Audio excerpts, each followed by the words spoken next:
Welcome to BK Nothing But Nets podcast. We are back. It's good to be back. Dylan, it's been a while. How you doing? Doing well, man. How you been? Um, I know you're happy about yesterday. Uh, there was nothing positive about yesterday. Yesterday was an embarrassment and a disaster, and as Net fans, we should be embarrassed. They didn't even play all that badly. Like they played kind of their game offensively at least, and they lost by 30. How bad is this team? And did I said 24 wins close to last year? Is that a gross overestimation? Is this one of the all-time worst teams? Oh, 100%. And I said that going into the season. The younger your team is, the more likely you are going to lose. This team probably at most will win 17 games if they can even get to that point. I think you're Uh, right. I think it's that bad, though. I think we're looking at a 14-13 win. I really, this is disgusting, but I'll let you cook. yeah, no, I mean, listen, it's not that the team itself is bad, it's just poorly constructed. And that was the entire point of it. You're supposed to be developing your youth. That is what a rebuilding season looks like. This is what a true rebuilding season looks like. And it's not like this is something where they're throwing games purposely. This is just guys who are inexperienced, raw prospects who need to develop. And the best way to progress development in the quickest way possible is to allow them to make mistakes and stay on the floor. Um, so this isn't something that's surprising me. This isn't something that I'm going to jump the gun and say is a horrible look for us. You saw teams like Washington do this in the past. You've seen teams like Utah do this in the past. Charlotte, another team that's done this. Washington and Charlotte look much better this year. Utah has looked pretty decent this year. This is what it looks like. I can live with this. Um, it sucks. Of course, you don't want to watch 82 games of dog shit, but if that's what it takes to guarantee yourself a top five pick, then do it. This is the class to do it. This is the year to do it. And from there you can start moving on and building some solid pieces. I, I'm I'm gonna. I got a bunch of thoughts now. Originally, I thought there was a very small chance that the Nets would finish with the worst record. Mhm. Now I'm thinking they're gonna finish with the worst record. You just watch that; it is abysmal. Like it's awful. With San Antonio, they cut the lead to San Antonio. They took the lead actually. They took the lead by 5 or so, and then San Antonio just had their way with them. It's like okay, that's San Antonio. They have the most impactful player on the league. They're a machine. Okay, and then you come back and you do this. They shot the ball as well as they're going to shoot it. Really, I mean, they didn't play that badly offensively. Defensively, it was a train wreck. Michael Porter Jr. is an abysmal defensive player. Cam Thomas, we know what but everybody sucks. Like I thought there was a very small chance, like a 0% chance, basically, that we'd finish with the worst record. Now I think it's almost a certainty. I don't. I think the 12-70 Nets team. I don't know. Yeah, you're old enough to remember that, right? Of course. Yeah. I think that team is better than this team. And I'm serious. I'm not saying they're going to win less than 12 games. I'm just saying if that team played this team in a 7-game, confident that team wins. That's how bad this team is. And like, yeah, I understand. What I'm saying, if you put a good player on that 12-70 team, that team still sucks.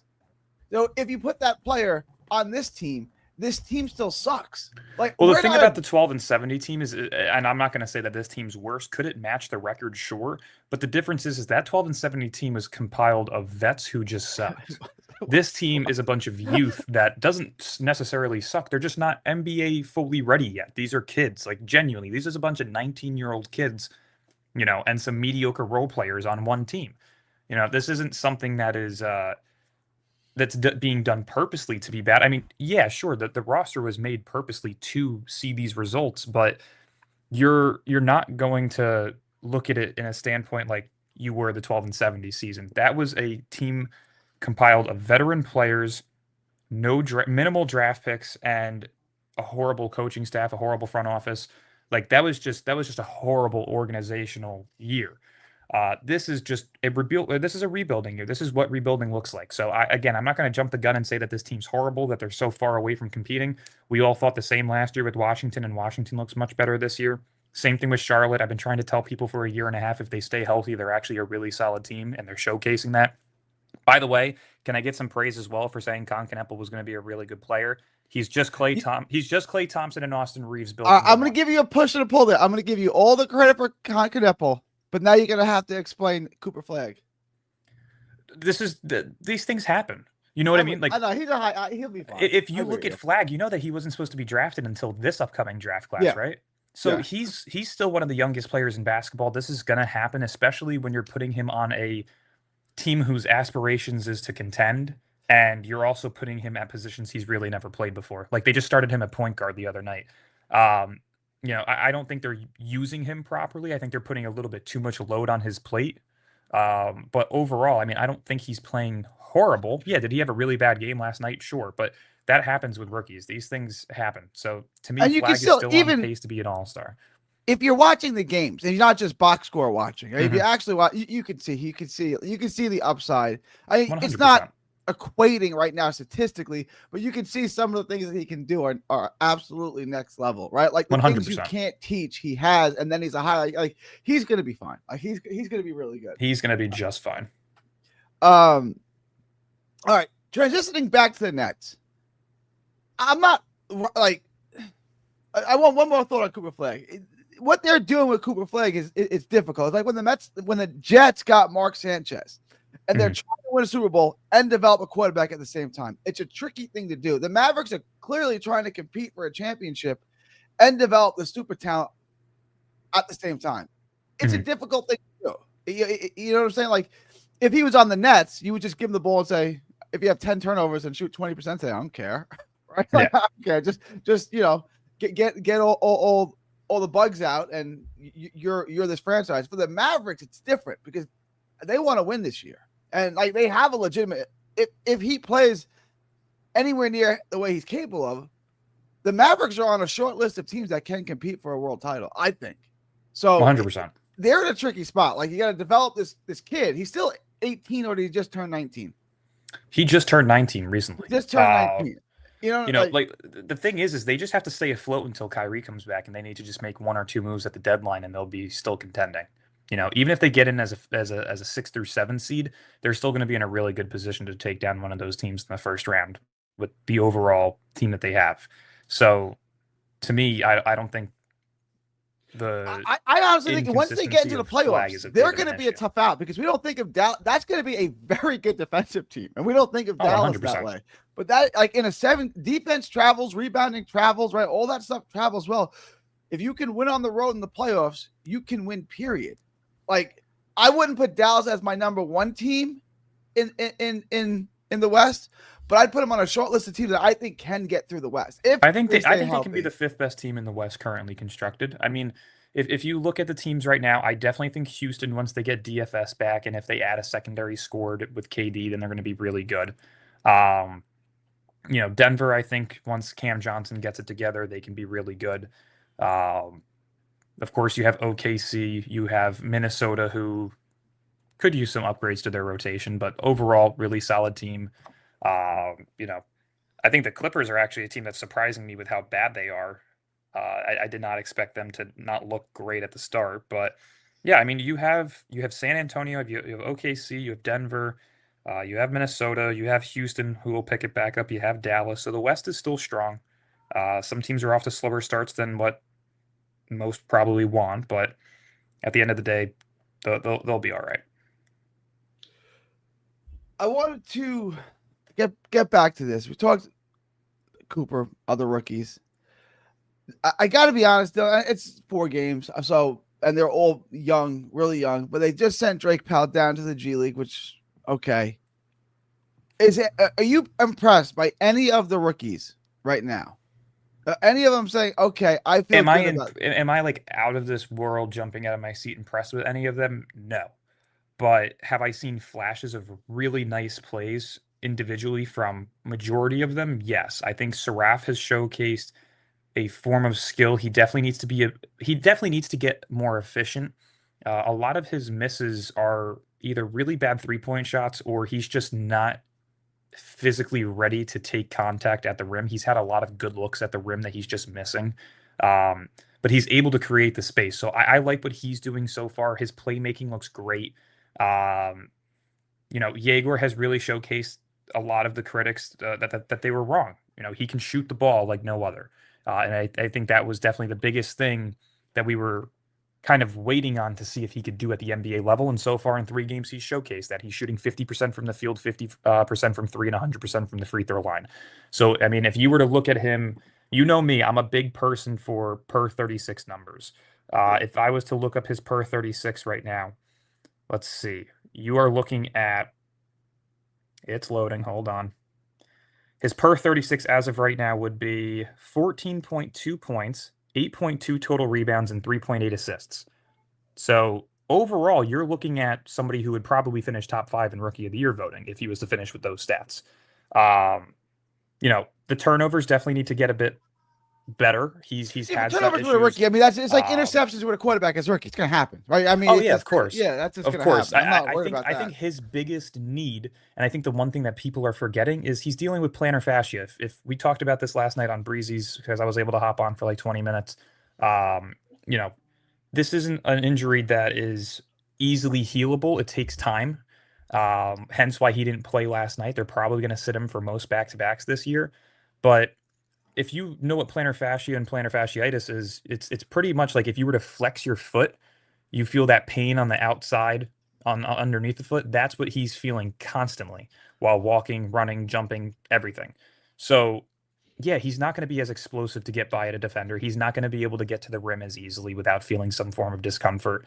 What he's doing right now is he's playing a role that he's been assigned, and the role that he's been assigned is to spot up and shoot. And so far, he's doing that really well. Like, if you look at it from a percentage base, he's doing it really well. So I can't complain with, what he's doing so far. But again, the biggest need for him is just going to be being able to control the ball while taking physicality from a defender. That's really the only thing that I've noticed in his game so far that isn't great. Nolan Traore is the one to me that actually looks the farthest from being ready. Yeah, and that was the one I was most excited for. His weight is definitely an issue. He can't take physicality. He really can't score. He's too frail to get to the rim and absorb contact. He refuses to take a mid-range when he gets by a defender, which is still very frustrating because, again, I really see him as like an Andrew Nembhard-like player. But the defense so far has looked really good on his end, so that I can't complain about. And then, of course, we haven't seen Powell and Wolf, really. So those two I expect to play a couple of games in the G League and then come up once they're fully rehabbed and healthy from their sprained ankles. I think that's a fair assessment. And I think guys like me had unfair expectation of these rookies. I remember Leafs like, Gary, what are you expecting from Saref? He's the 27th or whatever pick he was in the draft. Like, what do you all right, yeah, you're right. I should probably taper my expectations, right? It's not like he was picked number 2, pick 27. Yeah. So Nets fans really don't understand what a rebuild is. They don't really understand how draft pick position matters. Like, realistically, again, this is why I'm so hard on Cam Thomas, is because the fan base itself expects him to be of a top 5 pick when in reality he was picked at 27. Like, I'm not expecting an all-star out of Cam Thomas ever. I never have, and I never will. Same thing with Saraf. I'm not expecting a guy that's going to be my long-term starting point guard. I'm expecting a guy that comes off the bench in like a Gordon Dragic, TJ McConnell-like role. So I'm not going to overestimate some of these guys and over-critique them at 19 years old. But, there's definitely some signs of improvement needed in certain areas. Saraf, at least last night, knocked down 2 threes. That's an improvement from his, 2 air balls and 1 really bad miss that was far off the night previously. So, again, it's really just for Saraf specifically, he's never going to be a guy that shoots 37 or 38+% from 3. If he can just shoot 33, 34% from 3 and start hitting some of these open layups or contested layups a bit more, he's a guy that can easily give you, 10 to 12 points a night and within probably by next year. Like, he's not horrible, but he's also not going to be anything great or special. So I think the expectation on him needs to be a bit lower. Yeah, I think if you change the expectations and just he could be a backup point guard who can handle a lot of minutes. He can run the point. Like you can see he's a heady guy. It's just the stuff you can't teach, like the God-given stuff. I don't think he has that in the NBA level. That's kind of my concern about him. But yeah, he's not going to be an all-star. Right, like he's the 27th pick in the draft. He's not Ben Saref. It's not going to be a 25 point, 10 assists a game kind of guy. Like, so take what you can get out of him, and he can be a productive player, most likely a bench player and a backup point guard. And if he can shoot, if he can develop a shot, that's a major addition, right? Because when we took him, I assumed he couldn't shoot. I don't want to say I'm more concerned about Trey. How do I phrase it? Trey's has a ways to go. 100%. Yeah. A ways, and that's fine. He's 18 still, or 19, whatever he is. That's okay, right? Like back in the day, it wasn't until recent that a guy that age is even in the NBA, right? So yeah. I mean, again, I'm not going to write any of these guys off and say that none of them have the ability to take a leap and become a star at some point. Because again, you've seen guys who get drafted, in the early 30s, like Jalen Brunson. You've seen guys like Jokic who get drafted in the mid 40s. These things happen, so you can't completely write them off. But in terms of what the expectation needs to be, you can't be expecting, all of these guys, most of these guys, even two of these guys to become stars. Realistically, as of right now, Yegor has the most potential. And as of right now, Saraf is showing the most NBA readiness in terms of just an all-around game, right? The playmaking, the IQ. He's solid defensively. He's able to create the space. He's just not knocking down the shots, and that comes. He's better defensively than I thought. I thought he was going to be a traffic cone. He's not. I'm not saying he's a stopper. I'm not saying he's Tony Allen, but defensively, he's better than I was expecting. I was expecting him to be awful. He's really not. No, he's not bad at all. Like I said, he's decent in every category as of right now. He's very good as a playmaker. I wouldn't say that he's great because, again, when you're young and you're in the NBA, you're going to make some stupid turnovers here and there. You're going to lose the ball due to physicality sometimes here and there. So, he's not great in anything. He's not, very good in most things, but he is a very good playmaker. He's got a very good IQ, and he's decent at everything else as of right now. He's definitely below average in terms of being a shooter. And his finishing ability as of right now. But again, those things come with time, so I'm not worried about that. I saw this question here before. I just wanted to answer it real quick. I'm not a big fan of Kareem Lopez. I know that right now he's doing really solid overseas. I think he's averaging like 19.5 points, 7 rebounds. If we had a pick between 10 through 14, then maybe sure I would take him. But am I looking at him as of right now with our current record and what we would most likely be in the 1 through 7 pick range? God, no. To me, the best prospects on the board between 1 and 7 will likely be Peterson, DeBanz, Boozer, Nate Ament, Caleb Wilson, Tonda, and then probably either Jaden Quinnance or Chris Sinak Jr. So there's a couple of guys that I'm keeping an eye on already. I wanted to transition. I had a question before we got into the box score. We started breaking down yesterday's game more in depth. I just want to transition. Michael Porter Jr. is a guy that I wanted to be here beyond his contract. My concern with a guy like that is he comes from a history of winning, right? Like he's never really lost in the NBA. As soon as he got here, he was on a good team, won a championship. When a team loses like this, and they're not just losing, like they're the worst team in basketball by a mile, at least as of right now. How do you keep him here? How does he not demand a trade or demand out? Or how do you keep him focused? Like I said, I'd like to keep him. He's not going to make $40 million beyond this contract, but I would like Michael Porter Jr. to be here now and in the future because he's an ideal role player on a good team. And as the Nets get better, he can be a second and then a third option for the Nets for years to come because he's still relatively young and his jump shot is so beautiful, isn't it? I mean, it's just it is. He really does have a smooth offensive games. Again, he's gonna take some really stupid shots and have some really bad misses. But when you look at what his skill set is at 6'10", it is really impressive. I don't think, and we've seen this before with players in the past. I mentioned Mikal Bridges when he was here, primarily known as a defensive player, a role player, and he came here putting up great offensive numbers for a little bit, and his defense declined. You're kind of seeing the same thing with MPJ. His offensive game, he's going to be given a little bit more leeway and freedom to do what he wants. But that's also going to mean a step back defensively. You get tired a bit quicker when you're trying to do too much offensively. So I'm not expecting his efficiency is going to drop because just not playing with Joker is going to make your efficiency drop. And now you're asked to do a lot more. He's not going to have 55, 45 shooting splits this year. Like, I mean, he can still shoot the ball really well, but that off the chart, he's like, if you go look at his stats, he's one of the most efficient scorers in the history of basketball for a shooter, right? Like his shooting percentages are off the charts. That's going to take a step back for a number of reasons. Yeah, It's just, probably. it is what it is. You're asked to do more, right? And you don't have Joker. So yeah, your efficiency is going to go I mean, down. as of right now, he's actually looked really good. Like he's putting up For a sure. career high in points per game. He's at Offensively. 19.3. Yeah. He's only at 1.3 turnovers. Not bad at all. It's on par with what he's done throughout his career. He's averaging a career high in assists. He's averaging 3.5. So it's not like he's not moving the ball. 5.5 total rebounds. That's actually tied with the second career low. So definitely taking a step back on the rebound side of things. But overall, his efficiencies has been really good. He's shooting 54.3% from two, 40% from three. Overall, shooting 47.7% from the field. Like that's really solid numbers. Yeah, if he keeps you those percentages for the season, that's really good. I didn't realize they were that. Oh yeah, That's basically 100%. on par with. I mean, he's basically been a 50-40 guy with Denver his whole career, like around that. Oh, this is interesting. I mean, DeMarcus Cousins put it out, but he said the 76ers front office is reportedly having talks about moving on from Joel Embiid. It should. It's the right decision to do. 100%. It's just super late. It's super late in the game to do that. Like you could have Oh got. yeah, they're gonna get minimal back in return Yeah. for him.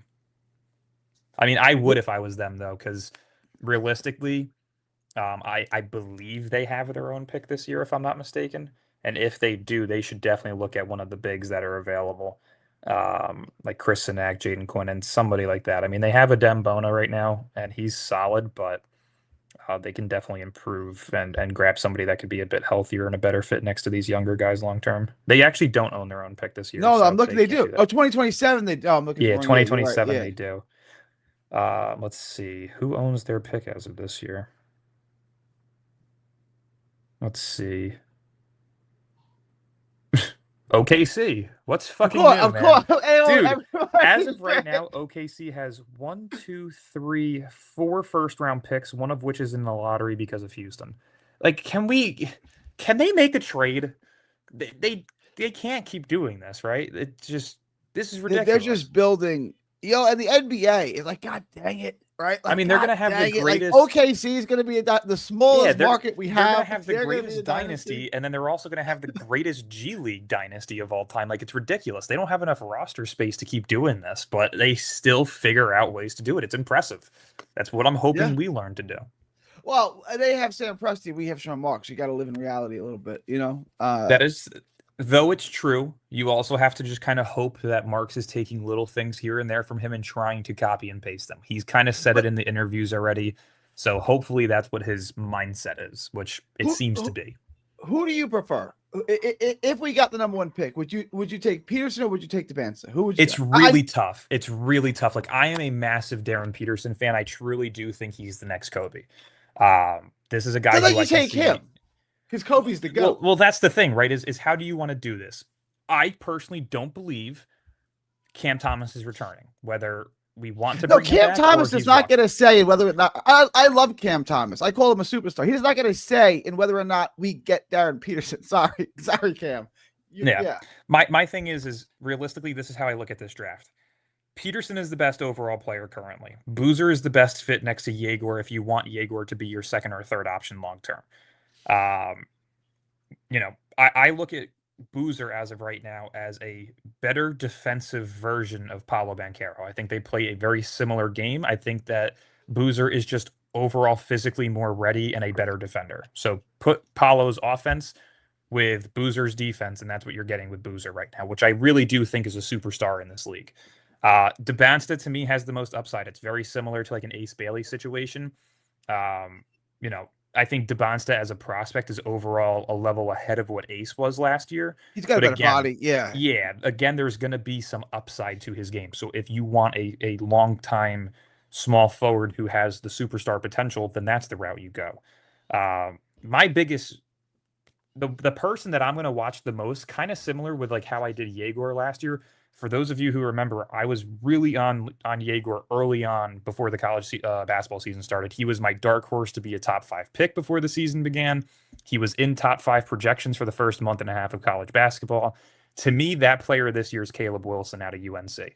If you've seen his game yet, he did go up against DeBansta and he did outduel DeBansta. He finished with 22 points, 10 rebounds, and 3 blocks on 9 of 17 shooting. DeBansta finished with 18 points and 8 rebounds. So to me, Caleb Wilson is that sleeper pick this year where, God forbid, the Nets don't land a top 3 pick. You're still going to be all right with him. Just not to go off on tangent real quick, but November 4th, your Duke Blue Devils play my Texas Longhorns in Charlotte. Yeah, you're going to receive some there. belt to ass, my friend. I'm sorry. Probably, but you know, if you're gonna play, it's Texas got a new system, new head coach. We'll see how it looks. With the transfer portal, I can't even keep track of who's on the team anymore. It's really hard to follow college basketball now. College in general is just tough to follow now because of college football. Yeah, it's like a rotisserie of players. It's hard. All right, but let me. I just wanted to answer this again too. These are all please. players that I have that I'm eyeing as well. The only player to me that I wouldn't take is Mikal Brown Jr. simply because he's a 6'3" point guard. We have enough guards. I think that if you're going to go with the guard, it's got to be Darren Peterson, and that's it. Same thing with Darius Acuff. Darius Acuff is on that level of Caleb Wilson to me, who is a sleeper to be a top 5 pick. Darius Acuff to me is probably the second best all-around guard in this draft. I actually have him a little bit over Mikal Brown Jr. To me, Acuff is a better version of Boogie Flan from last year. I think in his first game last night in preseason, he put up 17 points, 5 rebounds, 7 assists. Really good showing from him. I really like his game overall. He's another one of those sleepers for me that has, top 5 potential, but I think he'll be top 10 definitely. All right. I wanted to, but my point was, so let's say you like Peterson better, which it seems that you do. Even if we get Peterson, let's say we get number pick in the draft, we get Darren Peterson on this team. Do you want Sean Marks to be the guy that builds the team around Darren Peterson? Probably not. He's got to go either way. So either way, like if we get the number 1 pick, great. Sean Marks has got to go. If we don't pick in the top 2 or 3, Sean Marks, you blew this. You got to go. I don't see any argument to keep Sean Marks here. I don't think any net fan in the sound of my voice right now has confidence that Sean Marks is the guy that can rebuild this, even if we got Peterson, right? It would be like when Washington got John Wall. It's like, well, this organization still sucks, right? Like, even if we got Peterson, okay, could we become an 8 seed in 2 years? Probably. But, like, is that what you want? Like, I don't have any confidence in Sean Marks to build a winning team around Peterson or Debanza or whoever, Boozer, whoever you like. He still has to go. He can't build the team around that guy. So he's still got to go. Like, I don't understand. I said this before this past draft. He's got to be fired before this draft class. If we get Peterson, if we get the number 1 pick, whatever guy you like, whatever of those 3 guys you like the best, you would agree with me that Sean Marks is not the guy to build that franchise around him. So unfortunately, though, it looks like he's going to be the one to do it, though. That's the problem. It's not going to work, right? Like it's the reason why we're talking about Oklahoma City, we're talking about San Antonio and the same Miami. The same teams are always good and rebuilding quickly because of the organization. We've given the keys to the car to Sean Marks, and I don't know why. I don't know what he's done to deserve it, but he's the one that's going to drive the car, and he's going to drive it off the cliff because he sucks at driving. Like, I'm not trying to be a bearer of bad news here. I'm just trying to live in reality. If you guys are being honest, you'd agree with me. Even if we got Peterson, do you think Sean Marks can build a championship team around Darren Peterson? No. I mean, again, we're going to have to wait to find out. I mean, hopefully he's on the hot seat, but again, I don't think you can mess up a top 3 pick in this draft. And it will start with the players. There has been times where players have been able to out-stupefy a front office, right? You've seen it before. I guess the recent example you could probably use is LeBron in Cleveland when Kyrie got traded. Like, they had a horrible roster and LeBron was able to still drag them to a finals. You can get past bad front offices by adding really good players. And the way to do that for us as of right now is probably just by drafting. To me, this year specifically, you've got to get one more first-round pick, hopefully a top 17 pick. I think there's some guys in that like 10 through 17, maybe 10 through 20 range that could be really good pieces for this team long-term. I also think that with drafting 5 guys this year, you have to look at maybe 2 of those guys being packaged in a deal later on. To me, like, say that the Nets were ready to go all in if they get a top 3 pick this year, package up Michael Porter Jr., Noah Clowney, and Nolan Traore plus picks. Like, that can get you something pretty solid in return. But to me, as of right now, the building blocks are Yegor, Drake Powell, and then whoever we draft in the hopefully top 5 this year. hopefully in the top 3. I know a lot of people like David. I like him too, so I can live with a top 4. But I really want 1 or 2. Like I so want one. I know it's not going to happen because nothing good happens for us. But I so want 1 or 2. Like if we get 1 or 2, life is bearable again. Because I mean, we have something to really truly be excited for. Like, if you land Peterson, if you land Boozer, if you land DeBansta, if you land Caleb Wilson, you're going to be in a really good spot long term. I want to get into this. The box score yesterday. Shout out Nick Claxton. He had a tremendous day. 6 points, 3 rebounds. Thank you for the effort. -11. We're gonna do this every day. Not much different than Sharp, but Sharp had 17 and 12 in the same amount of minutes. -10. I did want to address that. Ultimately, what I wanted to look at, the Nets scored 109 points. They shot the ball fairly efficiently, 47-37 splits. Obviously, they get destroyed on the glass every night. That's going to happen. They only had 12 turnovers. It seemed like way more than that watching it live, but it is what it is. Dylan, they didn't play all that bad. They lost by 30. Like, this is like, you know what I'm saying? Like, defensively, it's a disaster, granted. But, like, are we just going to get blown out like this all the time? Because I'm looking at the box score, and yes, they got destroyed in the glass, but they're going to get destroyed in the glass every night. Other than that, they didn't play all that. They took 43s, which is what they do. They only had 12 turnovers, and they shot the ball fairly efficiently. Do we just have a bunch of 30-point losses in store for us? 30-point losses like this?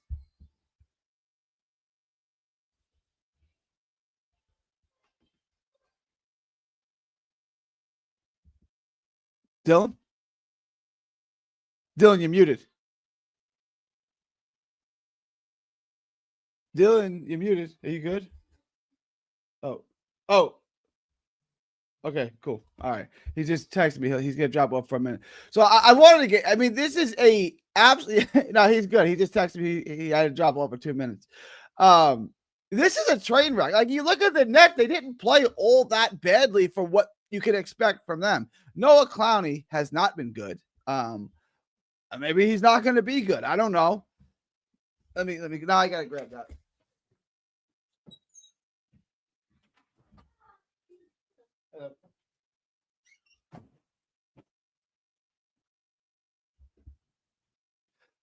This is what we can expect. 30-point losses on a regular basis. I am going to drop the link for Dylan now, for Leaf. If Leaf wants in, if anyone else wants in the conversation, you can come join us. Let me drop the link real quick.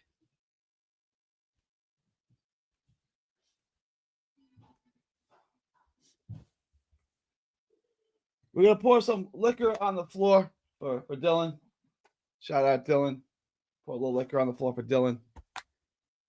Salute. The link is live for you guys. My fault. I'm back. Oh no, it's all good. I was just asking. I dropped the link for Leaf. Is this what's a 30-point loss? Like, you look at the box score. They only had. It seemed like they had a lot more, but they only had 12 turnovers. They shot 47-37 splits. They shot 43s. So they did kind of all the things offensively you'd expect them to do, and they lost by 30.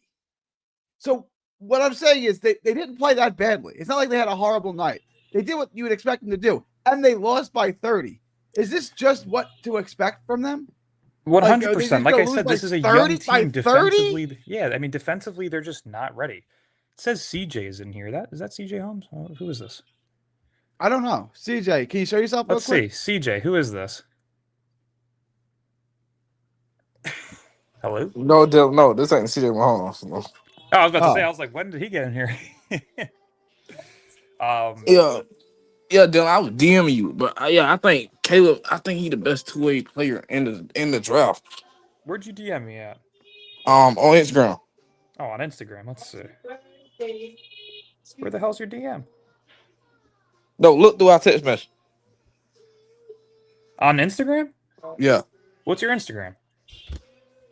It's D_.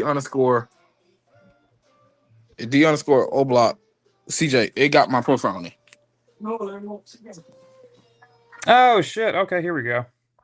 I didn't get a DM from you though, but welcome, man. How we doing? No, yeah, I was saying I think Caleb the best two-way player in the draft. Oh, I mean, he definitely could be. I think there's really a competition right now between him and Peterson. I think Peterson, like I said, is a Kobe-like player. And that's just not talking about his offensive game either. That's talking about his defensive IQ and intensity. He's just levels ahead of some of these guys. Yeah, the way he defend AJ the Monster, I got him as my top 5. 100%. I'm doing an updated draft big board right now. I've got him currently listed at 4. All right, let's get So- into this Kareem Lopez because I actually about you know the Nets been scouting him about like 3 years and stuff. I've been telling Ice that on live. Yeah, I mean, Lopez is solid. This is a guy who's still projected to go top 8 as of right now. To me, I have him currently at 12. So we'll see. I mean, I think there's some guys that just have more upside than him. You know, if you want, I can share my screen real quick to show you what. Let's see, share screen. I mean, I like Nate at 5. Yeah, I mean, this is what I'm currently looking at right here. So this is my big board as of right now. I've got about 34 players on it. And there will be add-ons to it, but Peterson, Boozer, and DeBanster are my top 3. Wilson's at 4 with Nate Ament, Mikel Brown, and Tonda. You got Chris Sinek, Jaden Quinnance, Darius Acuff, and Ko Pate leading off the 8 through 11 spots. And then to finish off the lottery, you got Kareem Lopez, Dash Daniels, Isaiah Evans, and Yaxel Lendeborg just outside of the lottery. So a lot of really good players. Mikel Thomas or Malik Thomas was at 31 on my list last night. After his performance, I bumped him all the way up to 18. He's a really good scorer. So there's a lot of upside in this draft, man. Yeah, I like I told Ice, I don't know. I might take Nate at 5. If I you might- had one, who would you take at 1? Is it DeBanza or Peterson? I'll probably I take PP. I'll probably take PP. All right, even I was though gonna we say, might to need a me, wing. to me, it's probably between Peterson and Boozer. I probably Number one. Boozer. Yeah, Boozer. DeBanza's a freak, though. We're really not. Are we really like? Yeah, but think about it. Ace Bailey was a freak, but he ended up going. You know, he was supposed to go 3, of course, but realistically, him and VJ were battling it out to see who was going 3, and VJ won that. So, you know, I think the same situation is going to be with DeBansta. It's really he's playing at BYU. You see guys who go to college for money rather than the better blue chip schools, and they drop in the draft a position to 5 positions at times. So I think it'll be very similar with DeBansta. It really depends on how much he Then I takes will over say at this, BYU. If you trade Cam Thomas, I like me personally. I think you should replace him with Mikel Brown. That's not even a question. I don't know though, because the But you got problem so is many Mikel guards, Brown's though. a Yeah, 6'3" guard. I'm not against it, but you got so many guards already. Yeah. To me, the best thing to do with Thomas at this point in time, clearly the Rockets need a secondary scorer, and clearly the Nets aren't going to be able to keep him long term. Just figure out a way to get him to Houston. I don't give a shit who you get back. If it's Steven Adams, if it's Tari Eason, I don't give a shit. Just get somebody back and get our 2027 pick back, and let's just stay the course. Do what you got to do. Oh, we got Iceman here too. What's up, Ice? What up, Ice? Well, We got Leaf. good. What up, y'all? Leaf wants to go. Leaf, what are you going to contradict with my statement there? Hi. Hello. So I don't think anybody's figured out my strategy yet, bro. I sit back and I'm watching the premiere of Welcome to Derry on HBO Demand, and I'm waiting for stupid shit to happen like this, and then I have to come in and I have to remind people. You ever remind people of some shit that's coming, bro, and then they don't believe it, and then it comes, and then everybody's like, "Oh shit, what the hell?" Like, What's Bruh. coming, Leaf? What's coming? what's coming is that they're basically using every type of piece there is. No, it doesn't matter who goes in the front office. It doesn't matter who's in the owner's seat. What's gonna happen is the Nets have to stick to in the Nets organization. They have to stick to the plan as to why they're in Brooklyn in the first place, and that's to market. We They're did not not going to trade become. the pick. They're not going to trade We the did- pick. I'll bet $100 I'm- right now with you that they don't trade that pick. I'm not talking about trading a pick. I'm not talking about that. What I'm talking about is something else. But they are going to make a trade. Here's what people got to realize. This organization did not become a top 6 grossing organization through the draft. They didn't do it through the draft. They didn't, and they won't do it through the draft. It doesn't matter what OKC is doing. It doesn't matter what any of these other teams are doing. If either Giannis or Ja Morant is on this team in the next 2 years, don't be surprised. Don't be surprised. Even if we do get Peterson, even if we do get the Bonsa, even if we do get Kambuza, if Giannis or Ja Morant is on this team in the next 2 years, don't be surprised. This is what we do. The market that we're in is not built for draft picks. It's built for players that already have resumes to come along and continue to have that market at a higher ceiling. That's what it's built for. Leaf, I agree with you. And the Knicks built their team through free agency. They didn't build it through picks at all, right? I agree with you. What I would say is that they had, hold on, wait. With the picks that they had, they got rid of for those Right. free agents, for those trades, and for Exactly. So remember, Yeah, Julius Randle it needs to get a lot more credit for getting the Tangerines back to something, being relevant. Yeah, being relevant. He did. And before they got Julius Randle, they still had R.J. Barrett, who they picked at number 3. They still had Quickly, who they picked. They still had Obi Toppin, who they picked, and they still had a couple other players that they picked. They got rid of most of those players, and now look at the team that they have now in the second round. But they picked guys like Frank the African and Kevin Knox with top 10 picks. Yeah, like you can't do that. So would you say their best pick out of the whole thing was what? R.J. Barrett? Well, if you're saying by value, it's Mitchell Robinson in the second round. But who's the best player that they picked? Yeah, RJ. Okay. All right. Would you say their second best was Quickly? Quickly, yeah. And would you say their third best was Obi Toppin? Well, they didn't like Obi. I would say Mitchell Robinson is their third best player. I really like Robinson, but I mean, Obi Toppin's better. But the Knicks Thibodeau didn't like him. Like Thibodeau thought of Obi the same way Mark thinks of Cam Thomas. Like I don't really like him. I don't want to use him. But yet he was putting up 20-something points in the finals. So. I think he's good. I'm with Obi, but Thibodeau didn't like him.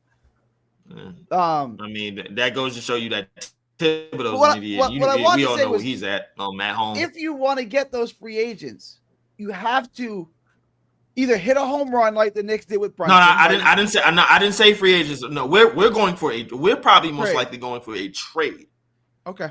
We're going for a big fish. When we got this cycle of us going for high market players and high market Nike athletes, as you call them, because Brooklyn is a big Nike athlete type of market.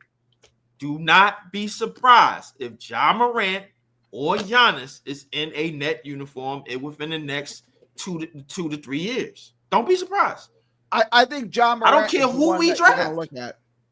I agree. I don't see them going Ja, because if you get Darren Peterson and you have Jaeger, you're not going Ja. This is just you can figure out if you get Darren Peterson, they might go for Giannis. I would very well could, but that's I would so much rather have Ja because he's so much younger. It's going to happen by him dictating where he wants to go. If he doesn't feel that Brooklyn is a destination that's ready to win now, they're not going to do it. 1, 2. Sean Marks has already said that they're going to try and stay on track with this team, and they're not going to overly jump the gun on anything. He also said it was a 1-year rebuild. He said Sean Marks is a lot of things. He's a liar. Yeah. He's a liar. He's a liar. At the end of the day, if you're adding a 32-year-old through the trade market by giving up your entire organization just to put him around a second-year Jaeger Demon and a first-year Darren Peterson, I think that you're delusional. I don't think it happens. If they overachieve to start the 26-27 season and Giannis becomes available at the trade deadline, then maybe.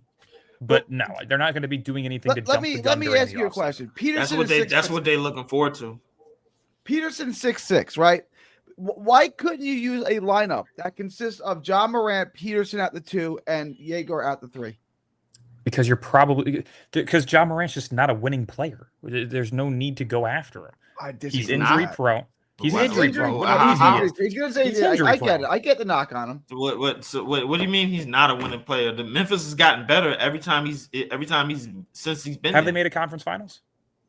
Have they made a conference finals? No. Okay, so why are we going for guys who are second round So- phenoms?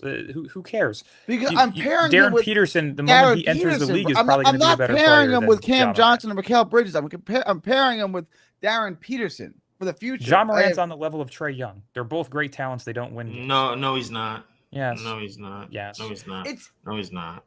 No, he's Trae not. Young actually statistically puts up better numbers. okay. Let me ask you a That's- question, that- Dylan. that's- You that's play fine, basketball, but so let Trae me Young ask is you a question.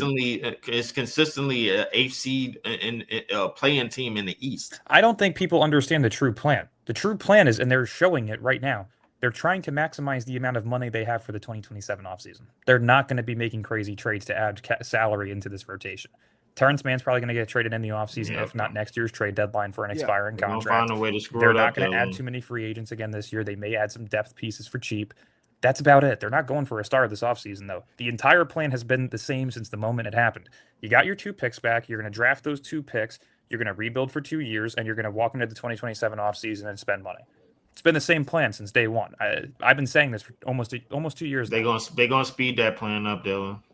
They're If gonna they get start impatient. overachieving, maybe. But as of right now, they're 0-4. They're gonna They look speed it. horrible. They're gonna speed it up regardless. Is what they always do. Well, We'll see. there's no more. It's after this year. There's no more. There's no more tanking. And I hate that word. But If you I can't mean, get your 27 pick back from Houston, yeah. I mean, if Houston was dumb enough to give you your 25 and 26 pick back, what makes you think they're not going to give you your 27 pick back in a draft class that is nowhere near as good as the last 2? let me. I want to ask you 2 questions. 'Cause I just on the Trae Young thing real quick with Ja. All right, Dylan, you play basketball. Mhm. So we're at the rec center playing ball, and you can guard either Trae Young or Ja Morant. Who would you rather guard? Probably Ja.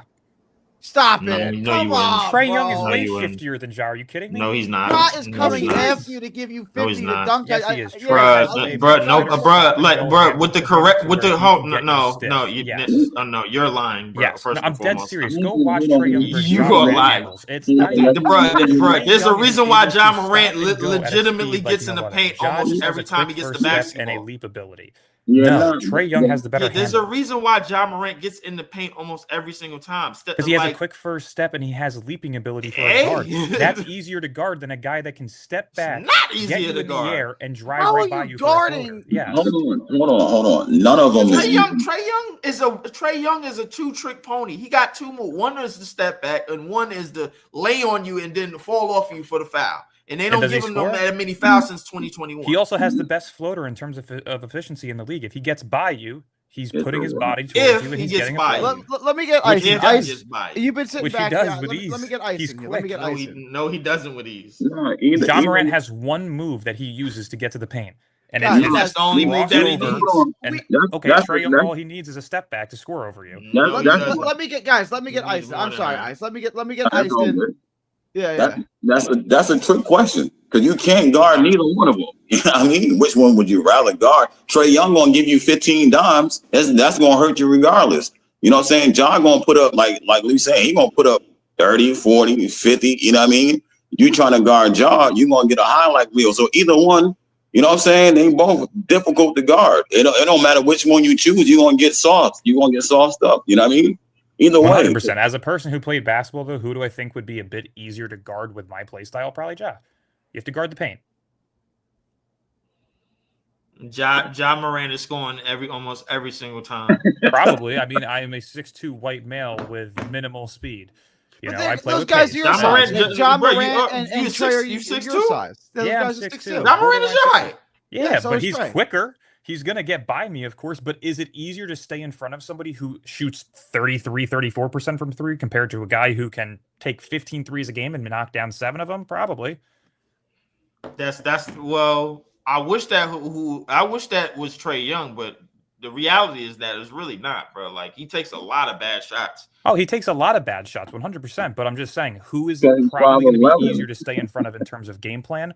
Ja Morant, you know, is going to try and drive in. Trae Young is either going to hit you with a step back and shoot a 3, or he's going to hit you with a hesitation and drive right by you. And I'm going to look behind, and there he is taking a fucking floater. But Dylan, the real answer is, bro, like, who do you pair them around, bro? Like, because I guarantee you, if Ja Morant has the right spacing, bro, you're not staying in front of him at all. Probably not. No, I'm just saying though. You asked me a But- question on who I think, as a person who played basketball, would be easier to guard.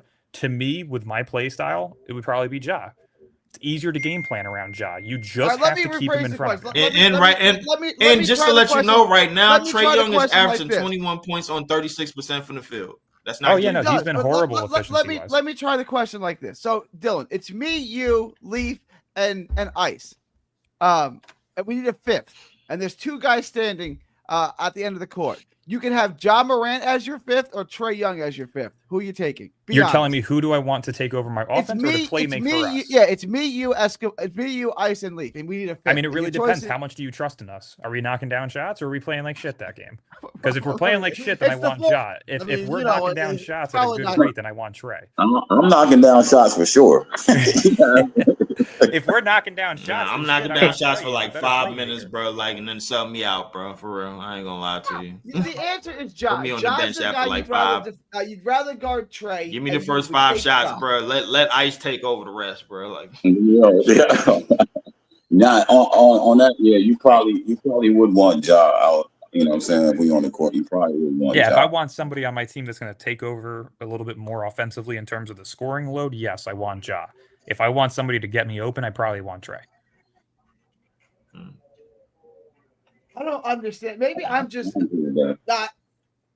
Am I being too hard on Trae? But I don't even think it's a question. No, I mean, I think it's like fighting shit and fire together. They're both good point guards, but they're both not great.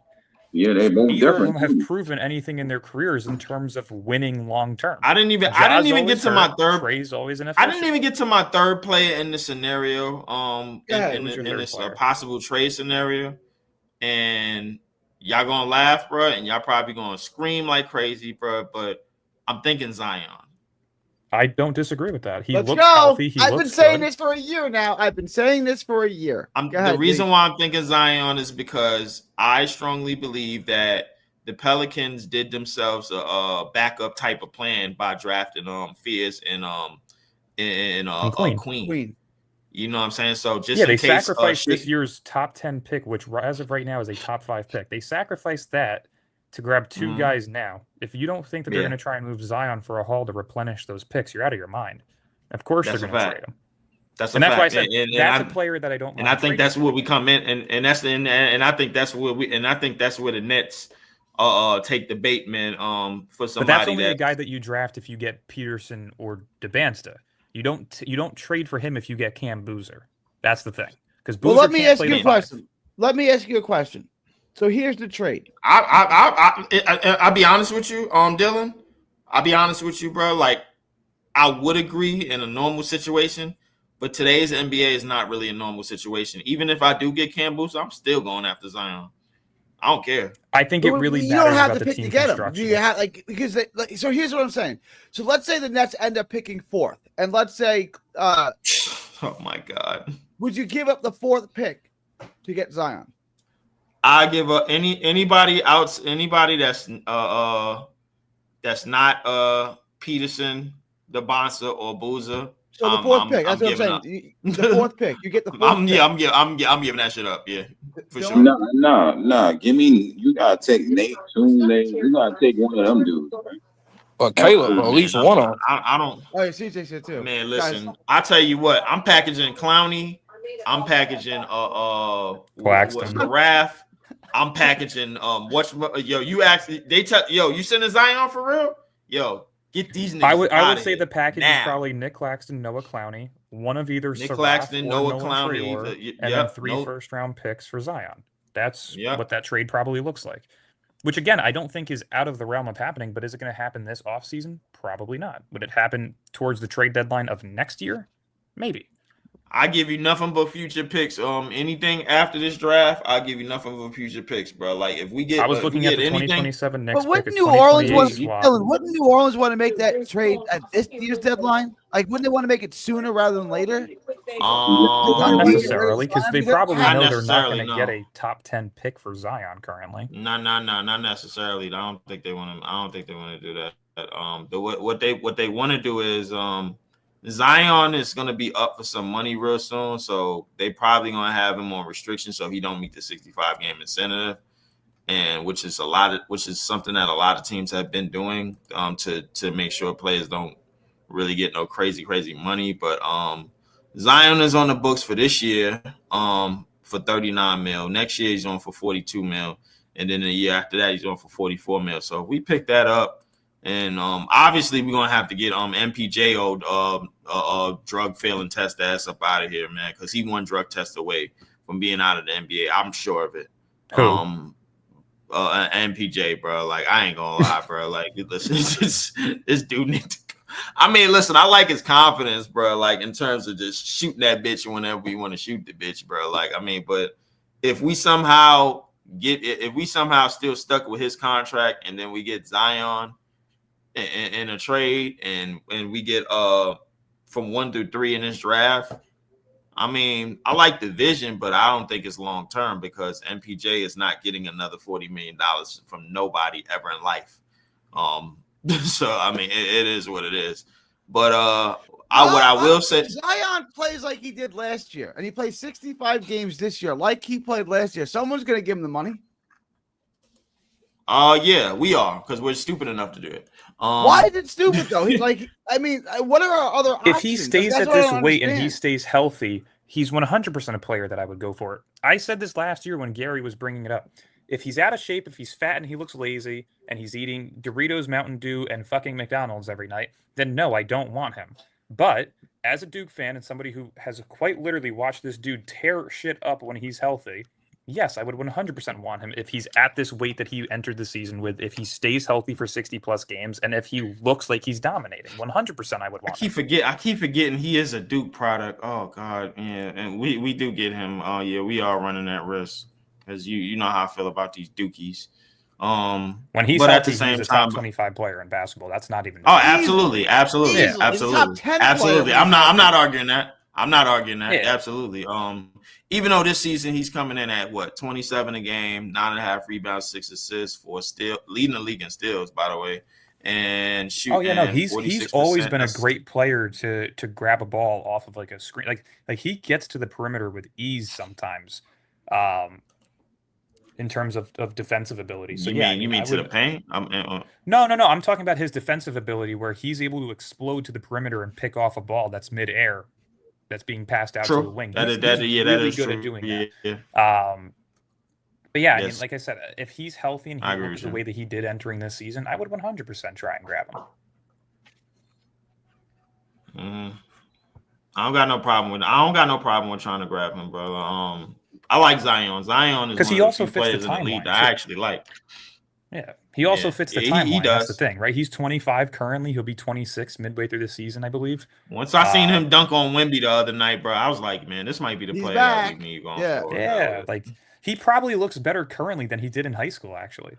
I just want to say I got so much crap last year for every day saying I want Zion, I want Zion, I want Zion. We could have got him on the cheap last year when no one else was interested in him.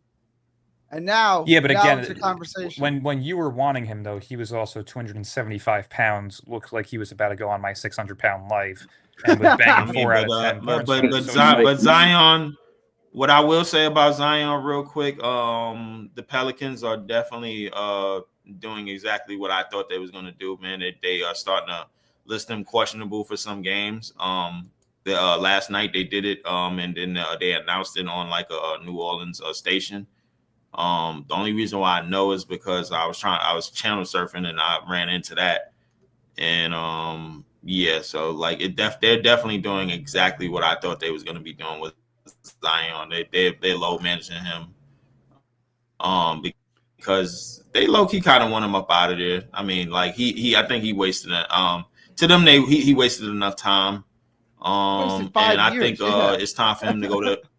Yeah, I think it's time. I think it's time for him to go to a bigger market. I think it's time for Giannis to go to a bigger market.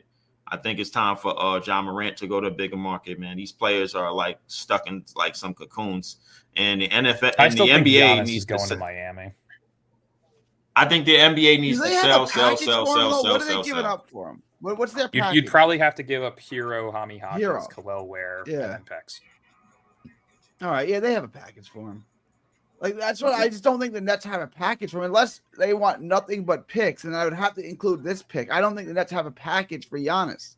Realistically, a package for Giannis is probably Michael Porter Jr., Drake Powell, Nolan Traore, Noah Clowney, and 5 first-round picks, and that I would not do at Well, his I'd age. have to trade this year's pick though, but one of those picks would have to be this year's pick.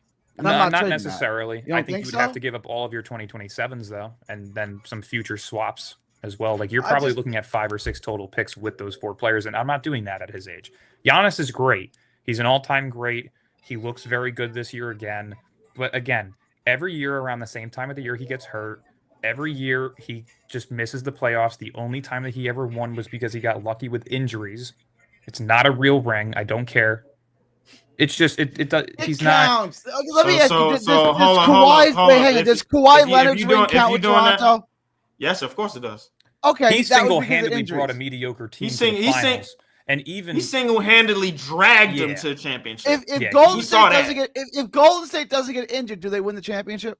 probably not, but they yes, still won yes, 2 yes, games. yes, they Stop do. it. Yes. Stop it. They I'm probably- gonna tell. I'm I'll gonna say they tell. probably I'm gonna don't. give you. I'm gonna give you. And I'm gonna give you proof. Exactly why. Go to. I want you to go to this exact game from that same season. I want you to go to this exact game from that same exact season. I'm gonna give you the date, and I'm gonna put it up in the URL Give in me the a chat. regular season game and say based on this I'm- regular season game. Hold on, wait. there's a Golden State is gonna be true. You missing what I'm about to tell you. I'm giving you a game that Kawhi didn't even play. That's what I'm giving you. I'm giving you a game where Steph Curry was on the court, where KD was on the court, where Draymond was on the court, and where Klay Thompson was on the court, and Kawhi was not. And somehow the Golden State Warriors at home lost by 20 points to the Toronto Raptors that same year. It's a regular Pardon my season language. game. Doesn't matter. It does matter Doesn't because matter. it, No, we no, all no. know the I'm intensity of a regular season game and a postseason game. gonna tell you why it does. I'm gonna tell you why it does matter. I'm gonna tell you why it does matter. You know why? Because it tells you that the Toronto Raptors had a defensive game plan for Steph Curry all along. Go look at how Steph Curry played in that game against what they put out on the court. I'm telling you right now, Gary, bro. Listen, you might not say it's the regular season. It doesn't matter, man. Listen, no. What matters is that Nick Nurse had a game plan for Steph Curry all along. That's why it was goddamn simple. Nobody was saying, if the Warriors had this, that, and the third when they ran off 6 straight games on their way to the NBA Finals after Kevin Durant got hurt. Nobody was saying that. Steph Curry is walking around with 4 hospital rings his damn self. Excuse me. Carry on. We've got a little off topic here. Dylan, I want to transition back to the Houston game, but there's really not much to talk about the Houston game. I mean, the team is a disaster. The defense is a disaster. Everything in this team is a disaster. Let me get CJ and Escobar and Iceman in on this. Gary, did you want the team to be good? I mean, they're not going to be. Do I want them to be good? Yeah, I would love if they win a championship. You wanted them to be good this year? I want them to be good every year. I'm a Nets fan. Right. Good every year. I mean, no. I mean, but based on everything that you gathered coming into the season from Did I this think roster they were and the gonna way be it's good? constructed. Nah, Gary. No, did you want this roster to be good? I wanted You this wanted roster them to to be win a good? championship. If that's your question, yeah, they You won. You wanted this roster to win a championship. I would love. That'd be great. That'd be awesome. You would like them to win a championship? How? Oh, that's a different question. That's a different question. How's different? No, it's the worst roster in basketball by Yo. far. Okay. And you wanted them to be good. Well, I wanted them to be good. That would be nice. Gary, You don't sit in the 1/3 of the tanker seat, bro? Like, what's this about? Yo, Well, no, he needs look, to tank. No, I don't sit in the tanker seat. Look, I don't want the Nets to lose. Are they going to lose almost every night? Yeah, they're god awful. They're terrible, right? Do I want them to lose? No, I want them to win. But let me get CJ and Ison. And basically, my question is: even if the Nets add one of those top couple of names in those picks that we talked about in the draft, whether it be Debanza or Cam or whoever you like, Peterson, how far off are they from being actually competitive with what they have right now? So put that guy on this roster. How far off are they from being competitive? Oh, what guy, Gary? Any guy in the Whatever top one you five. like, the guy, yeah, the one that you like the best. Whether it be Cam, Boozer, or Debanza, or whoever you like. With this roster, there's two things that we probably need to change. I think they could. Well, not they could. I think with AJ or Cam losing, they can probably make it to the play-in. And I think that's around the change. But like Noah Clowney will have the 4th spot is going to be difficult. You know what I'm saying? Not having MPJ, knowing he's not going to be here long, or Noah Clowney or Zaire having to step up. But if you get Boozer, like your 3 spot is going to be a question unless Drake Powell is the guy to step in. You know what I'm saying? Because Tyrese Martin or Jay Wills, they threes, but they're not the 3 that you're looking for. You know what I mean? So I think with a few changes, they might be able to make a play in to start 27 26, 27 year. You know what I mean? That would probably be the goal. You know what I mean? I don't know if they're gonna make it there, but that'll be the goal for them with a change like that.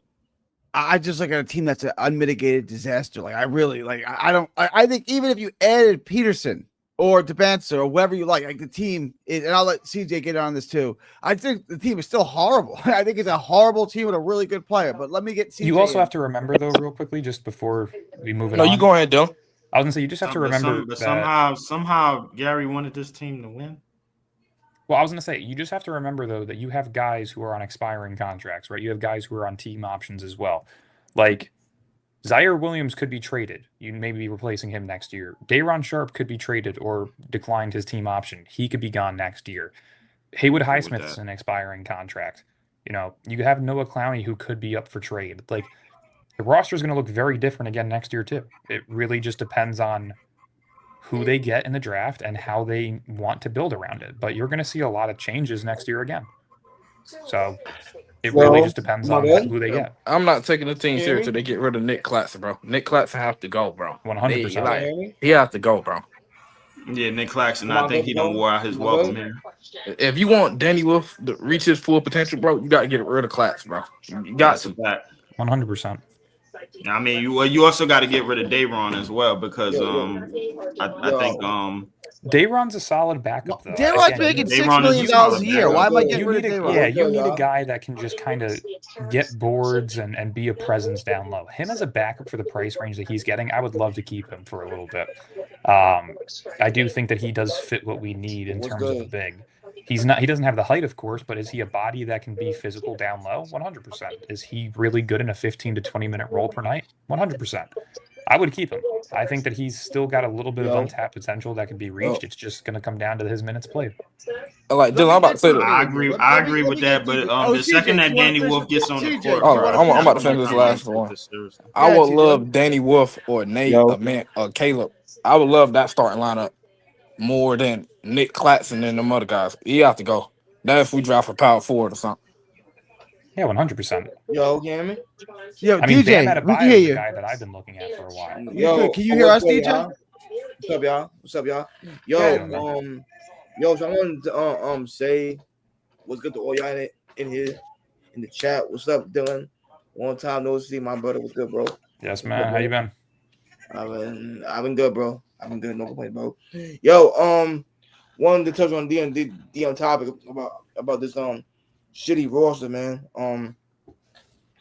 About next year, right? I was saying the first game, I'm like, yo, bro, we gotta do a whole redo in 2026, bro. Like for real, man. Cause yo, the defense is so bad, bro. Like it's remarkably historically like bad. Like we might have the worst defense in the league this year. No, we already have the worst defense in the league right now. We have the worst defense ever, statistically. 4 games, no one's ever been worse than us. It's remarkable how bad we are defensively. I just want to say this though. I don't think these rookies have a future with us. I don't see them. And I know this is probably too early to say this shit, but fuck it. I'm gonna say it now. I don't see. Maybe outside of the 8th pick, Wolf, maybe Powell. I can see them 3 guys actually being here longer term than Sharaf and Traore. Maybe Traore could get better with his speed and slowing down and stuff like that. But yo, Sharaf to me, he's not like an NBA player. Like none of these rookies right now are like NBA players, bro. Like honestly, bro. Like it's like they dribbling is fucking terrible. They defense is like not good. They're like you know what I mean? But They sound like rookies. I think that's a fair point. That's what they sound like, bro. I think Dylan explained it yesterday, bro. It's a lot of people that's in our fan base that expect some of these rookies to be 20 and 25 and 5 every night, bro. Like I could tell you for a fact, the only person that could come close to doing that just off the strength of skill set, but the minutes is gonna have to be there to me is Danny Wolf. Like realistically, bro, if Danny Wolf is out there getting 25 to 30 plus minutes a game, bro, he's the only person that we picked. He's gonna have to be the one. Like, and honestly, these rookie point guards, man, they can't dribble for shit, bro. Yeah, I wish the general manager, and we're gonna talk about the fucking general manager, but I wish the general manager could have drafted a point guard that was like 21, 22. I don't know how many point guards in this draft that was at that age, but I would have drafted one of them guys because, like, yo, man, it's like our future right now with these picks is horrible.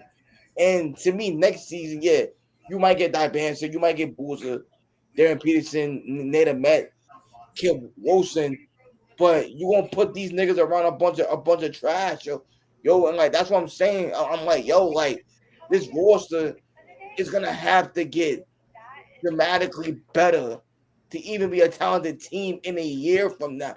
Now, in a whole nother offseason, or in a whole nother season, in a whole nother offseason, right? Like they're gonna have to make trades, make signings. Like they're gonna have to like, and then you kind of hope that the coach is kind of like still here after the season, because who would have say we go 12-70 and Jody might not even be here in a year from now, right? Like, you know what I'm saying? But like he'll be here. His job's secure. Are you sure? 100%. Look at the Utah Jazz the year that they brought in Will Hardy. You know what I mean? But it's not. But Utah is a small market. It's not like they got options. I got you. That's what I'm saying, Dylan. We're in a bigger market, so our name, like us winning 12-70, we'll get more like eyes and stuff like that too from the national media. They'll be like, "Yo, what's going on with Brooklyn?" Like, you know what I'm saying? Yeah, and but what opportunities do we have coming for us right now outside of the draft? There's nothing. But we fire head coach. The opportunity. Hold on. I'll tell you the opportunity. The opportunities will come as soon as the roster flips, because as a top market team, as a top valuing team, even as trash as we are, bruh, once our roster flips, then that's when new stuff is gonna come in. We like this coach. All right, let's get a new coach to make sure either Zion or John Moreno or Giannis or whichever star we're gonna add to this piece, to this puzzle, is gonna be okay. Okay, let's go. We don't like the GM. Right? He messed up KD last time or whatever. So let's get him out. Let's bring somebody else in. You know what I'm saying? So I like it. Those things change. So those things change when the roster flips. I'm telling you. Jordy will be here for the remainder of his contract, and they'll reevaluate him then. Probably. Here's my question, Dylan. I wouldn't doubt it, but don't be surprised if those things change. Right? We know Jordy wants to be a winning coach, right? That's obviously, like, I can tell by the post games that nigga looks sad. He probably cried on the plane back to New York today, bro. Like, I'm gonna be really dead ass honestly with you. The motherfuckers probably have been crying, bro. No cap, bro. Yo, when do y'all think will we have a win by Christmas? To y'all? A win? Yes. We'll have a win. How many more than a win? I don't know, but we'll have a win. Probably under 9. Let's look at this guy. I'll pull up the schedule real quick. Yeah, do that, please. I don't think we win. By the time the ball drops, I have won by then, y'all. I might be in dead serious. I don't think. Well, I understand. They're going to be a betting underdog in pretty much every game, but they'll win one or two of them. They'll get a couple of wins. I understand. How? Will they be How, a favorite? Gary? Probably Gary, not. How are we going to win some games? By what effort? Cam Thomas and Michael Porter Jr. get smoking hot both games. They got smoking hot in one of the games, bro. That we yeah, lost. but you played but we lost the Cleveland game, right? But so we have yeah, but you played at one of the better teams in the league. Now get smoking hot when you play Utah. So what is it going to take for us to play a team? What is it for us going to take? Atlanta is better than us.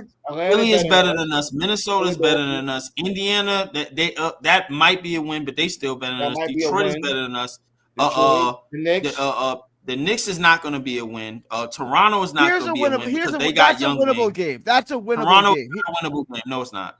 Because don't laugh, Gary. It's not a winnable game. Washington's a winnable game. I'm gonna tell you why Toronto is not a winnable game, because we have nothing for elite for good enough wings, young wings in this league, bro. Like notice, bro, when we gotta play teams that got wings, like Ingram, Scotty Barnes, RJ Barrett, bro. When we gotta play that package of wings, bro, we'd have nothing. So here's what I'm saying. So this will be the last game before the Knicks are the last game before Thanksgiving. My bad, yo. There's no end. They'll have 2 wins by then. They'll have 2 wins by Thanksgiving in that game. I'm out for. So he will be playing in that game too. He's out by 2 weeks. Edwards, T Wolves, yeah. So it'll be the Randall show and Mike Conley and them niggas. But I don't think we'll beat them either. But I don't think we'll win. We'll be an underdog in the game for sure. We'll be a betting dog. I agree with we won't be a betting favorite in too many games this year. Somebody said Charlotte the first. We can't beat Charlotte neither. Didn't Charlotte beat the shit out of us in the opener? Yep, yeah, that was there. Yeah, but Brandon Miller probably won't. He probably he's hurt though. So I don't know if he'll be back by that time though. But trying to see right now. Bro, the only team we probably gonna beat, bro, like if anything, is Boston, because they tanking just like we are, and they are going to get a top 5 pick because the league likes them. We got matchup problems. They got to fight, but you know what I'm saying? The matchup with MPJ. We can't do nothing with Philly's backcourt, bro. I'm sorry, bro. They gonna put up 40, man. Yeah, them boy VJ Edgecombe playing like that. VJ Edgecombe and Tyrese Maxey just put up 37. Shout out Breezy, yeah. Shout out Breezy, man. 2 subs away. Click the sub button. Shout out to all the Cam Thomas lifers, bro, on 1/3 side of the fan base, bro. Y'all niggas got 150 days. Ayo, bro. Probably less than that. Cam Thomas, bro. Really was blitz all game yesterday. Yo, bro, Emmy was not playing around with that nigga, bro. You're not about to beat me, bro. I'm about to put 2 on you. And I do feel like, how many teams you think in the league will run that game plan on Cam Thomas this season? A lot. Yeah. But him all the time and shit. Like, they're just gonna do that, and like the other guys, they're gonna have to make their shots, yo. But we have I don't know if we don't have the shooters to make the shots, but yo, man, have these players, man, got to make their shots, yo. They rookies. Yeah, they rookies, and and like I don't know. I mean, but that's the best thing to put out there right now. If you shit in the bed with the vets, is the rookies, because nobody game plans for rookies. Nobody game plans for them. They just go at them. There's no scouting report for rookies. There's no scouting report for them. Yo, man, when we win 12 games this season, we better get AJ to bounce. I don't got to get AJ to bounce. I think we're getting top 5. I think we'll be at bottom 5. Just give me one of Peterson's advance to Boozer or Caleb. We win 12 games. We win 12 games. Just give me listen, bro. Unless the time change. I did this last year. I'm not about to put myself in this mode again. I'm not about to do it either though, but I'm just saying we go 12-70, which is very possible we'll have 12 wins at the end of the season. Only way we get like a top 5, a top 2 pick, we make the plan, and that's not happening. We getting top 5. I don't think 4. NBA. I don't, like, here's the thing about NBA teams. I don't think NBA teams today is worse than 15 wins. No, I'll be honest with you, bro. Like the days of teams getting 12 wins on the season, bro, them days is over. I ain't gonna lie to you, bro. It's way too much talent around the league. Even with the Nets talent don't got it, bro. The Nets don't have any of that talent. Look at this team, man. It is brutal. But as bad as we are, bro, we not less than 15. What you gonna change though? Like, we not less than 15. You might be right. Bro. As so bad 15, as we are, so bro. 15. Like, I was saying 15 20 wins, bro. Like, I was saying 20. I would be a nice. I'm No, I'm holding hope. Listen, I'm holding some type of hope open, even though I don't live by the hope creed, bro. Like, I'm just holding hope open. Nah, I got you. I like to believe that all of this draft talk, I believe that I'm in the tanking section of the fan base right now, bro. So listen, it is what it is. So right now, I believe that, bro, this team is not worse than 15 wins. It's not worse. If you aren't in the tanking think we'll win section of this 15 fan games? base, you I don't think you understand how the I'm in team the realist section of the It's fan not base, a matter bro. Like, of tanking. I've seen this. Dylan, I've seen this episode of Friends. I've seen this episode of Friends before. The team is just no good, and they're going to lose every Hey, night one mic. because they're horrible. Let Gary go. It's not a matter of tanking, right? Tanking implies you're trying to lose. They're not trying to lose. They're trying to win. They're just terrible at basketball. Like, they're horrible. It's not a matter of the team construction. They're not tanking. Listen, bro. When you're playing Claxton, Porter Jr., Cam Thomas, you are trying to win games, bro. Just that we are that bad. It probably doesn't even matter. You know what I'm saying? But the rookies still have to get some playing time. And like also too, I don't know who's gonna want Claxton by February. I don't know what team is gonna give us a first round pick. Nah, probably Boston. It's probably not gonna happen anyway. I don't care what team Charlotte or get his Boston. ass up out of here. Charlotte or Boston. I mean, you're not getting the 2026 Boston pick, but you'll get some form of compensation. You know, you just gotta. I keep telling people, bro, like, when it come to bigs, bro, like, I'll be honest with you, bro. Like, listen, Danny Wolf. Once Danny Wolf start getting like real minutes on his team, because I feel like once Danny Wolf start getting real minutes on his team, bro, like that's the only thing that's gonna like kind of excite me, because I already know he has an advantage at like playing at one of them big, at least at the 5, just because he could pass and shoot. The offense is gonna be there. The defense, on the other hand, man, I don't know. Like I ain't that shit. Yo, that's why you drive for power. That's why you drive for wing, and damn, in this draft right here, and that will help out a lot. I feel like you can draft a wing, bro, but that's gonna put a lot of demand on AJ DeBonsa to be something right away, because the thing about our fan base is, when you draft in the top 3, now they expecting 25 and 5 out of the gate. They gonna expect that out of the gate. But again, they can expect all they want. The fan base doesn't dictate how the team's gonna operate. Yeah, for sure, 100%.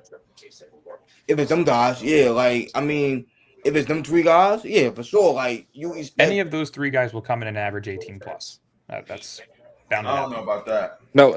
Averaging what? I don't really too care for them guys.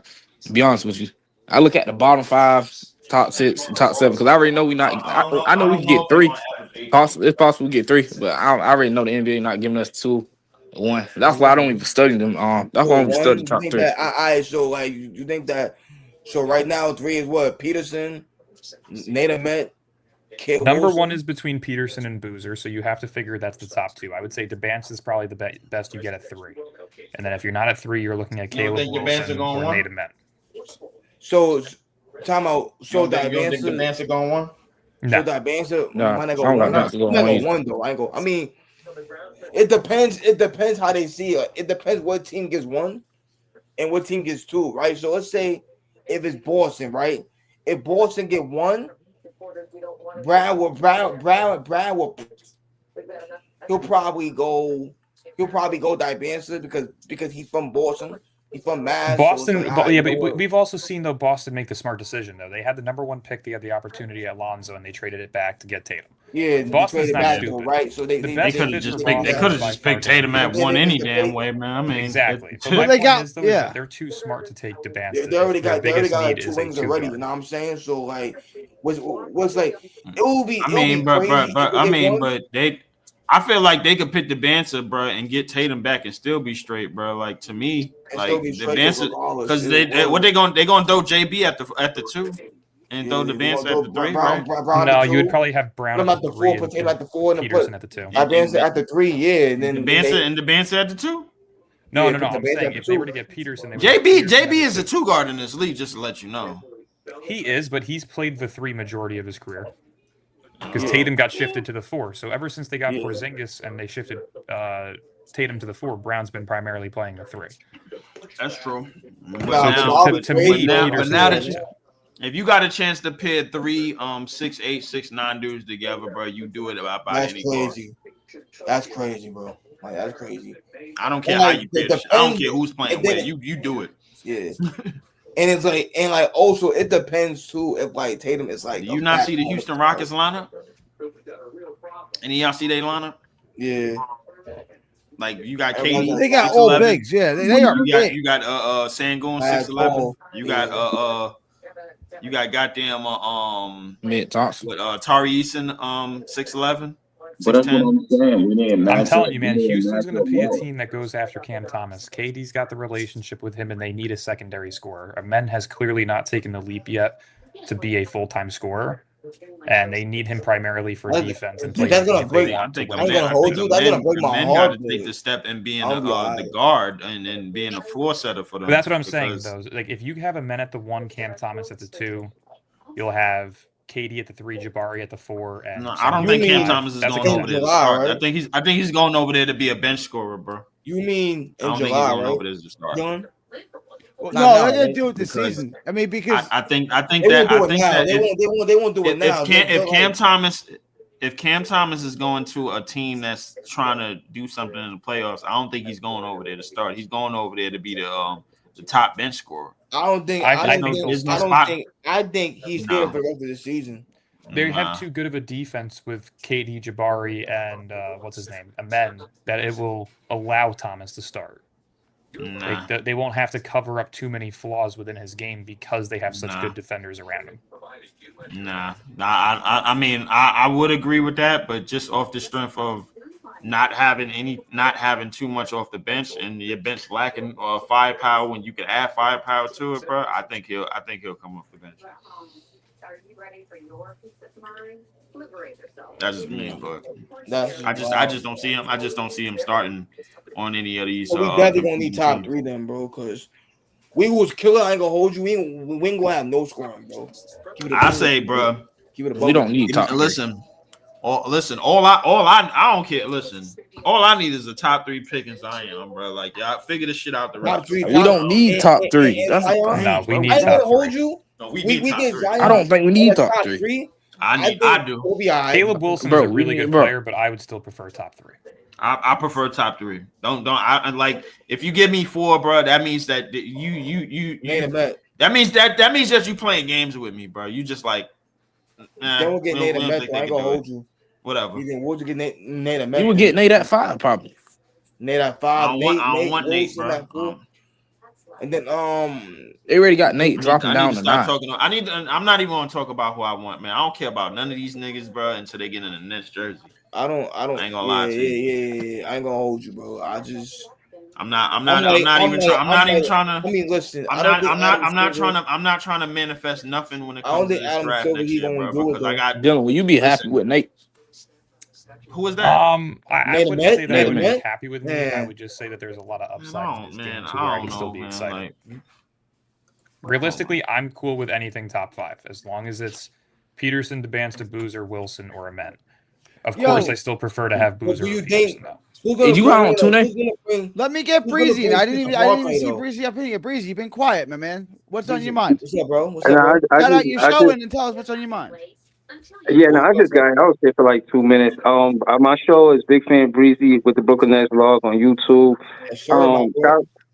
What up, everybody? Shout out to the Nets fans. Shout out to, you know what I'm saying, the 300 subscribers. Hopefully the chat, there gotta be 2 people in the chat to get it to 300 subscribers. Like, stop playing, man.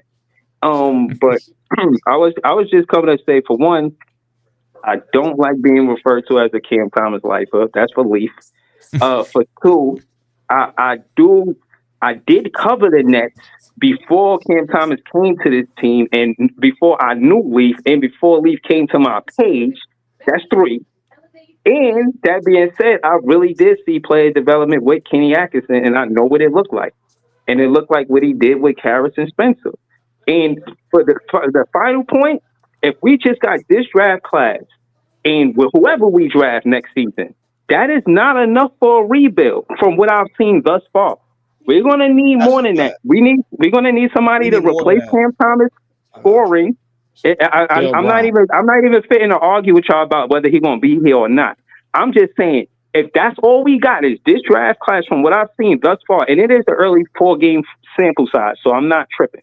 But from what I've seen, and whoever we get, whether it be Boozer, which I really want for the Nets, I want Cam Boozer. I'm not on the fence. If it's not Cam Boozer, I want AJ DeBonstra.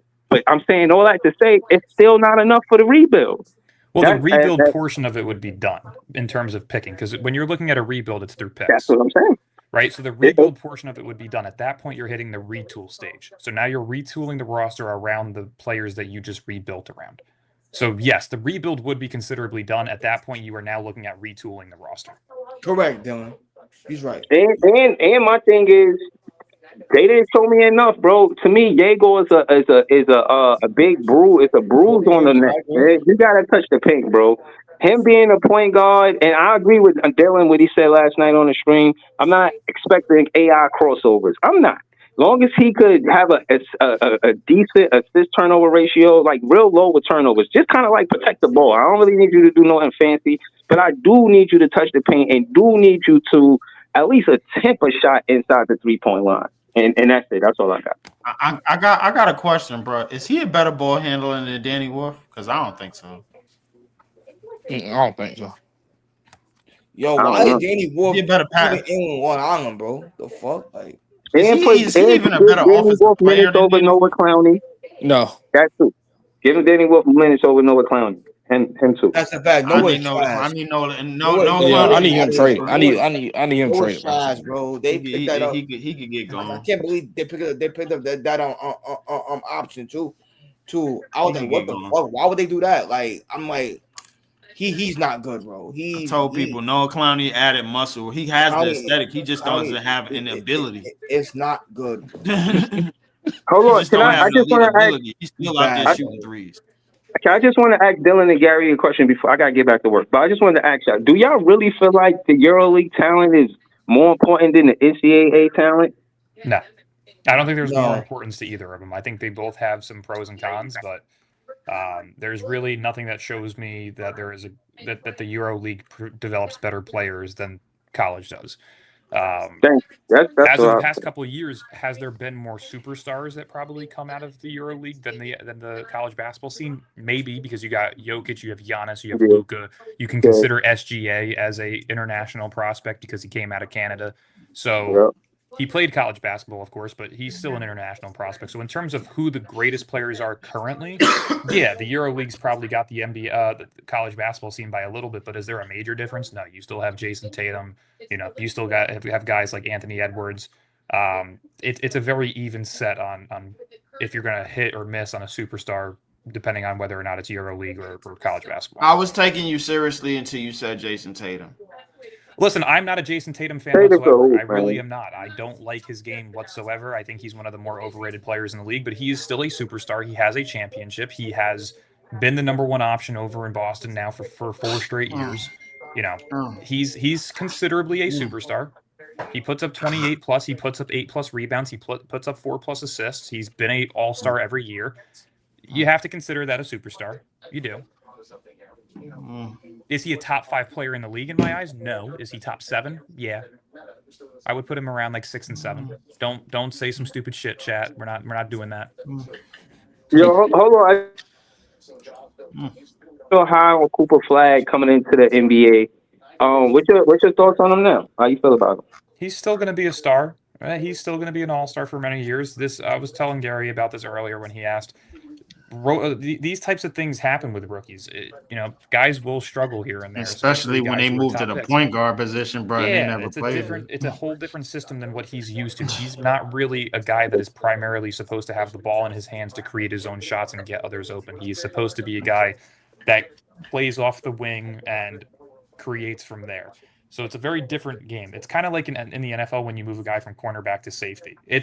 You may think it's similar, but it's very different in terms of how the landscape of what you're viewing as a defender looks like. Do you want that for him, or do you want him to go back to his small forward position? What you want? No, I think they need to put him back in the small forward position and really allow him to be the secondary guy. Like Anthony Davis needs to be the guy.